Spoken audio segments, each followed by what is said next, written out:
national shutdown for Monday, the 20th, to protest against the power outages that the country is faced with. They're also calling for President Cyril Ramaphosa's resignation. The Red Berets have urged businesses to remain closed. Taxi Association, the Western Cape High Court, has ruled that the shutdown can proceed. However, no violence and intimidation will be allowed. Santakwa and Patco say they will not be part of the protest. Let's unpack this now with Floyd Shivambu joining us in studio, the EFF Deputy President. A very good evening to you.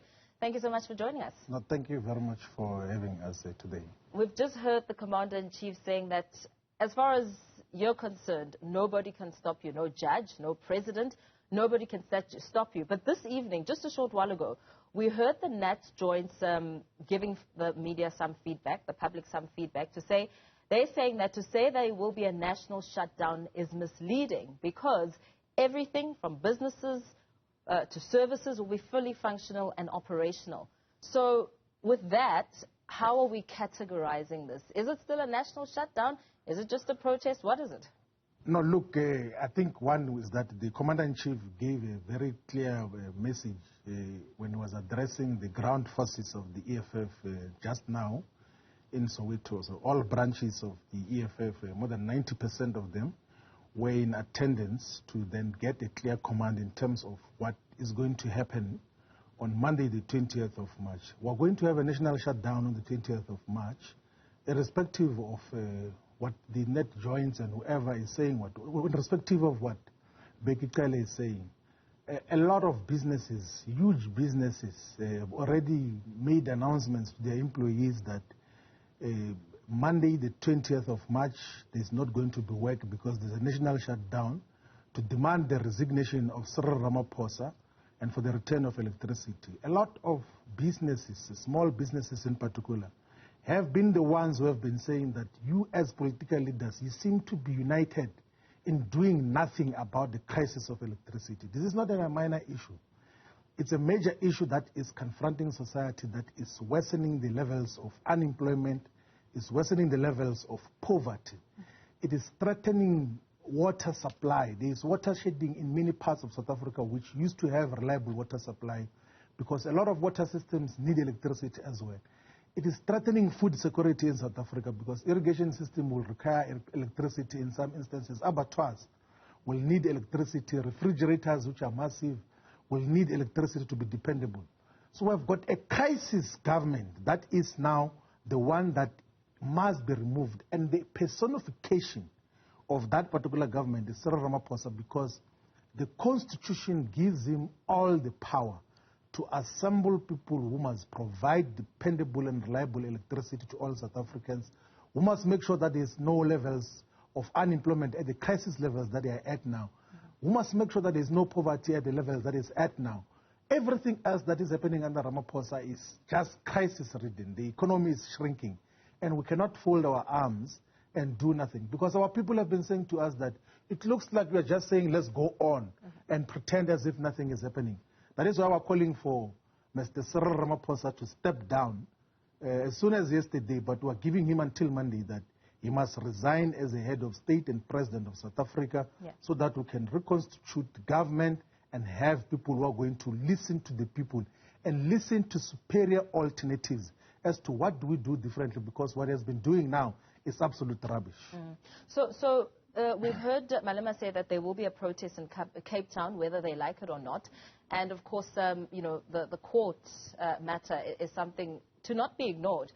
Is there no concern that there may be fears that you'll be in contempt of a court order? Because, I mean, that will come with its repercussions. No, look, there was a frivolous and actually very foolish court action by the city of Cape Town today with a clown mayor called Jordan Gildy-Lewis, whatever his name is. So they went to court to say that there must not be violence in the protest. We have never said there's going to be violence as the EFF. That is why we didn't even go to challenge that court process. Because we are going to have a protest, and the court said that the protest must proceed. It is going to proceed as there's nothing that is going to change. So there's nothing which got to be achieved by the racist DA today in court of law, because they were just wasting the resources of the state. It was a wasteful expenditure which they must be held accountable for. Because there is nowhere in the EFF's articulation of the national shutdown where we said we're going to be violent and destroy property and everything else. We said we're going to protest, and we've informed all the operations that the 20th of March is a national shutdown, because this is the first major protest action that is taking place in all corners of South Africa to demand the resignation of a sitting head of state. There was an attempt, of course, when we pushed against Jacob Zuma. It happened in several cities. But this one is covering all the municipalities in South Africa, in all the villages, from Denhausa in KwaZulu-Natal to Mhlabya Lingana, to Elundini in the Eastern Cape, to Collins Chabane municipality, to Thulamela, to Musina. Everywhere, the people will be rising to demand the fall of Cyril Ramaphosa, because he has proven not to be useful to this country. He has neglected his constitutional obligation, and is abusing state power to shield himself from prosecution, which is long overdue, on the crimes that have happened in Palapala. So you say there'll be no violence, yet, I mean, listening to the wording, especially this evening, saying that we're not afraid to die, I mean, if there's no violence, why are we talking about death? That in itself is really, leading to other questions in people's minds. I mean, hence the Nat Joints coming out to reassure people.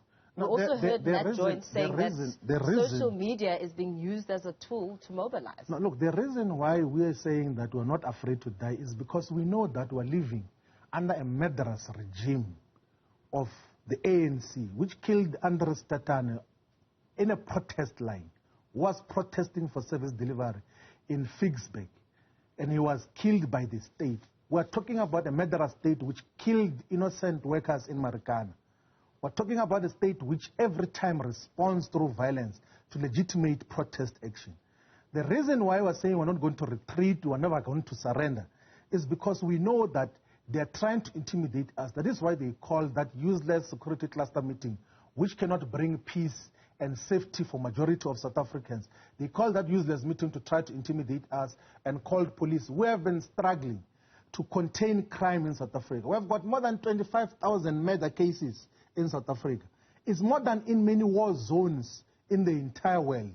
But you have got the police force that just unites and wants to talk against a legitimate and legal protest action that is demanding better livelihoods and better lives for our people. That's just basic nonsense. So we are saying we're not afraid of any violence from the state, because we know that they can easily resort to violence, because they think that every solution must come out of a violent action that is utilized by the state. And we're not going to be afraid of that, because we know that the cause that we're fighting for is a just cause. We're never going to retreat. Critics have also argued that you, as a party, have distanced yourself from your own shutdown, because, I mean, there's no strategy on a point of meeting. You've just told people to gather from wherever they are. Do you think it's a wise political move?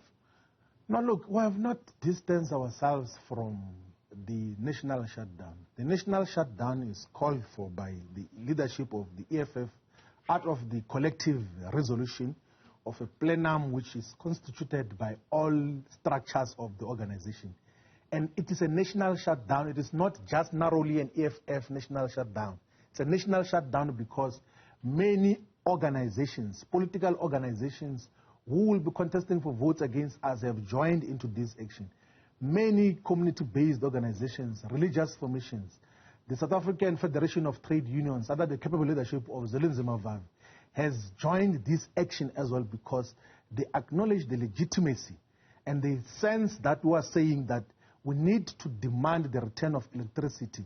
And the immediate thing that we have to do is to remove this puppet of imperialism called Cyril Ramaphosa, who is busy being puppet mastered by the West and by the white minority to destroy South Africa's generation capacity, so that they can come in to generate electricity on our behalf and charge us unreasonable cost. So this is a national shutdown which is involving everyone, and we are much more than confident that it's a necessary action that has to be taken moving forward. Yeah, we heard the Commander-in-Chief saying that we don't want to loot, but don't blame us. Don't blame the EFF if anything happens. I mean, that in itself sounds like a threat. The command that has been given by the Commander-in-Chief to the ground forces of the EFF here today in Soweto, and in the press conference that took place 2 days ago, has been very clear that none of the activists of the EFF must be involved in looting. And that is the message that is being reiterated and must reverberate everywhere. Yeah. That we must watch out against agent provocateurs who are going to join the action with the aim of trying to discredit it. We are in a just cause. We are representing the majority in South Africa. The frustrations that we're going to express, the anger that is going to be expressed in a political and decisive militant way on Monday is a reflection of the majority of South Africans. That is why we're not fearless. We are not fearful. We are fearless because we know that what we stand for represents majority of South Africans. And, you know, the social media being used as a tool to mobilize, I mean, are there not enough forces on the ground to mobilize? Or are you using social media because Nat Joint says that in itself speaks to intimidation because of, I mean, Malema was also speaking about it, saying that don't share your business plan secrets with the public. No, look, I mean, it's backward to could even say that we cannot utilize social media to mobilize. Like social media, we have got pamphlets, we have been pamphleteering. We have got posters in all corners of South Africa that are calling on all South Africans to join the national shutdown. Yeah. And we utilize social media. So those people who are semi-literate in terms of usage of social media and computers, every time there's a mention of social media, they panic because it's not their realm of operation. It's these old people who do not understand how it's the manner. It's those photographs that we're seeing.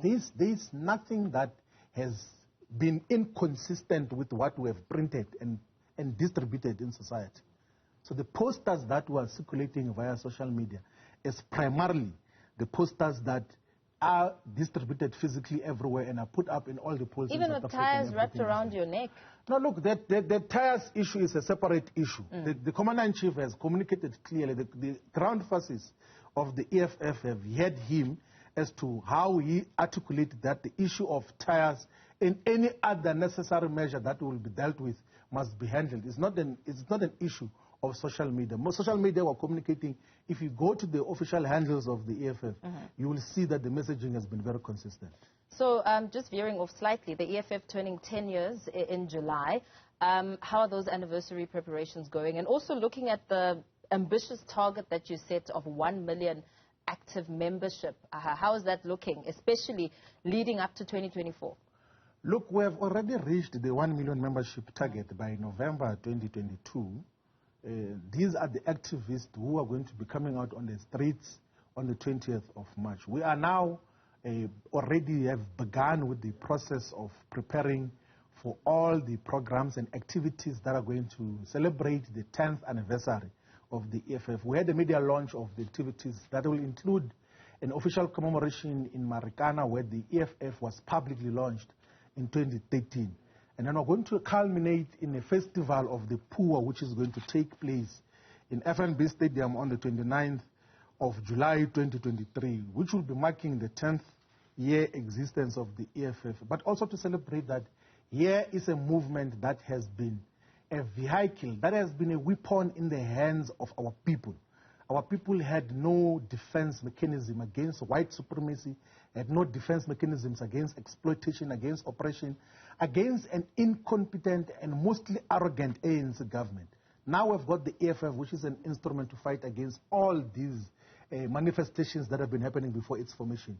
So we are going to celebrate a huge milestone of achieving 10 years and preparing, of course, for the victory of the EFF in 2024 and for the years ahead when we're going to take over South Africa to give it proper, meaningful direction and inspire the entire continent towards economic emancipation. If that is indeed a victory, I mean, what could that look like with the ANC coalition being the operative word for that 2024 election?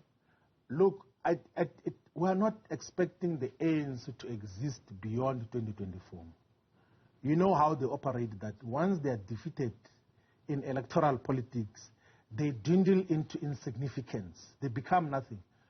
When they first lost Cape Metro, the Western Cape, for the first time, the ANC was in their 40s. Go and check the results of the ANC now. It's hovering like 20s, even sometimes below 20% in majority of the areas. We can tell you now that when we defeat the ANC and we unplug them from government power, which gives them some sense of audacity now, they're going to dwindle into insignificance. They're going to disappear from the surface of the earth. Because the ANC is not an organization. It's an association of self-seeking individuals. Everyone else there is on the agenda of how do I get rich quicker or die trying to do so. That is what they are all about. That is why we now have a revolutionary movement called the EFF, which is representing the people genuinely, which is fearless to take up the struggles of the poor in all communities and fight for their battles. There are so many battles that we have got to win, including insourcing, including allocation of land to the people who are leading public Monday protest is a... So it's part of that program as well of not a big just strategy of your political... No, look, this is the EFF responding to the demands of the people, to the demands of the majority. Because a lot of people, everyone, everywhere, have been saying that we've got a crisis of electricity here in South Africa. We've got crisis of joblessness. We've got crisis of poverty. We've got crisis of rising prices everywhere. But there seems to be no one who is protecting us at all.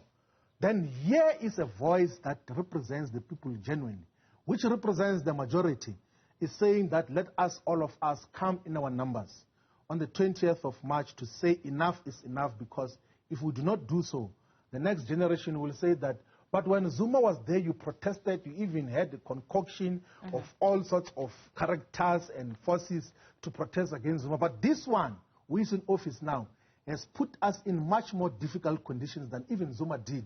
Why are you not doing anything about it? That is why we're calling for him to step down so that we can take this country forward without minus Ramaphosa. Very well. We can, of course, okay, well, I was about to say goodbye to you, but what you're talking to is really obviously a political strategy ahead of 2024. I mean, it's important to have your boots on the ground, your red berets on the ground, because, I mean, the elections are around the corner. No, that is not the case. We take up struggles of the people whether these elections or not. Remember that we marched to ESCOM offices when the Rita had just been appointed. We marched in the rain. We walked from Sandton for possibly more than 10 to 15 kilometers, marched when it was heavily raining, and went to say that we want stability on the supply of electricity, because in the modern world that we're living in, you need electricity for literally everything. You need electricity for education, you need electricity for healthcare, you need electricity for supplies of water, for all the basic necessities. We always take up the struggles of the people here in South Africa. We do not just do that for electoral purposes. And of course, people begin to appreciate that this organization is the only one that truly represents our interest. And then they will, of course, give us the necessary support when we defeat the ANC and all these other clownish parties in 2024. So in that statement, I mean, we know that young people themselves have not been coming to make their mark. And, of course, young people in South Africa are speaking about how they're feeling isolated and not really a part of the bigger solutions when it comes to, the socio-economic benefits that they should be, a part of. Who are you specifically targeting, and what is your game plan? Now, look, majority actually, like Ipsos, which is one of the most credible research and polling institutions in South Africa, if not in the world, has demonstrated the simple fact that majority of the people who support and vote for the EFF, it's young people. So like 80% of our vote comes from people below the age of 40 in terms of what happens. So this then says that this is an organization for the present and of the future, because the younger people are not beholden to these liberation credentials that you have liberated you and everything else, even though when there is no credentials to could show for that. So a lot of people are already drifting towards the EFF. What needs to happen is that we need to register as many young people as possible into the voters' roll, because almost naturally, whenever they go and cast their votes, they opt for the superior alternative, the superior logic of the EFF, because There's no one who's going to be brandishing about struggle credentials which are not there. Majority of which of these people were not even in the struggle against apartheid. They were roaming around here, like Cyril Ramaphosa was roaming around, organizing unions and traveling internationally and whining and dining with the Oppenheimers during the apartheid struggles. But now we've got an organization which young people are beginning to have faith on. That is why part of this 2023 strategy of the EFF, one, is to have massive political education, two, to intensify voter registration. But also the IEC must come to the party, must go to high schools and make sure that as many people as possible are on the voters' roll. We've got more than 11 million people in South Africa who are above the age of 18 who are not on the voters' roll. Yeah. The IEC must play a proactive role because it is its obligation to make sure that all South Africans are presented an equal and fair opportunity to exercise their democratic right through vote. So we are going to intensify that struggle, and we think that the IEC must do so. And then when elections take place, be rest assured that there is millions of people who never lived under apartheid who are going to be on the voters' roll now. And we can tell you that they're not going to be stuck in the nostalgia of the ANC. It's history. We're now writing the obituary of the ANC. It's going to be buried when we go to elections next year. What do you think is discouraging young people from being active within the political sphere? I don't think that the apathy of younger voters is a South African unique reality. It obtains in all countries that when people are coming of age, they're still trying to figure out what should happen with their careers. And majority of the times, younger people are not always in one area. They relocate from one area to another because of studies, particularly between the ages of 18, 19, 20. They go to universities. Their home residences is somewhere in the northwest, in Ditobota. So that phenomenon is not a uniquely South African situation. An appreciation that politics is at the center of anything else, that if you do not have correct political leadership, you will not be able to provide electricity for all the people. You will not be able to defeat poverty. You will not be able to provide free education if you do not have the political power. So we have to appeal to as many young people as possible to appreciate that it is through political power that we are going to be able to provide free education even at the tertiary level so that as many young people as possible gain access to education. It is through political power that we're going to grow the economy, build industries, so that those who are graduating from universities, from TVET colleges, are absorbed into sustainable labor markets in a way that is going to make their lives and livelihoods much more better than their parents and the people that came before them.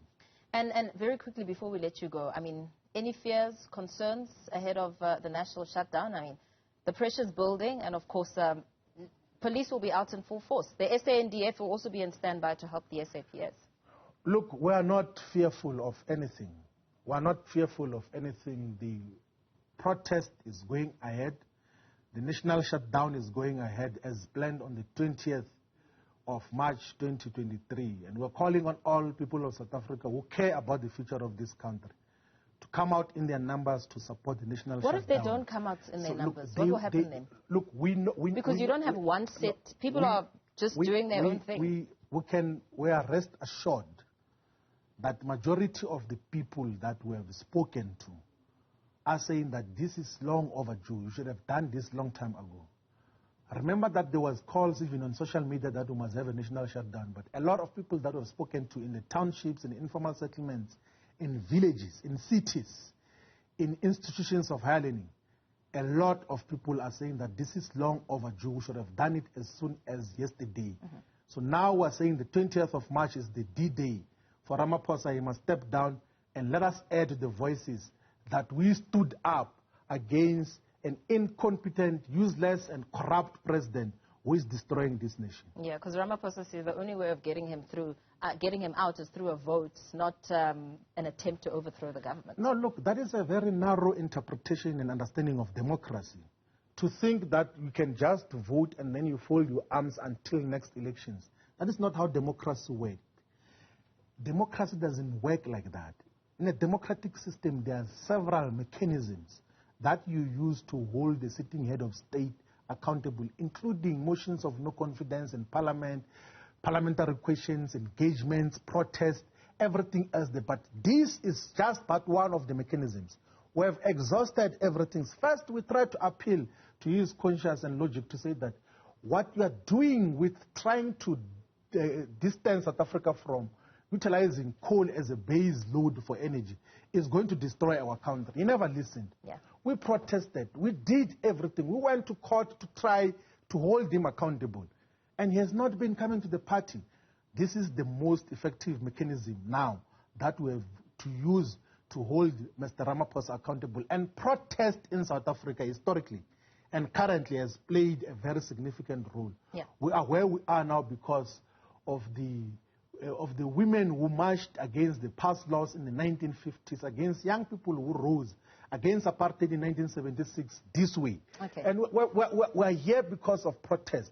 So we have to protect the democratic gains through protest of removing an incompetent, corrupt president that Cyril Ramaphosa is. Let me thank you for your time. Thank you so much. We will be keeping an eye, of course, ahead of that protest, national shutdown. EFF Deputy President Floyd Shivambu, given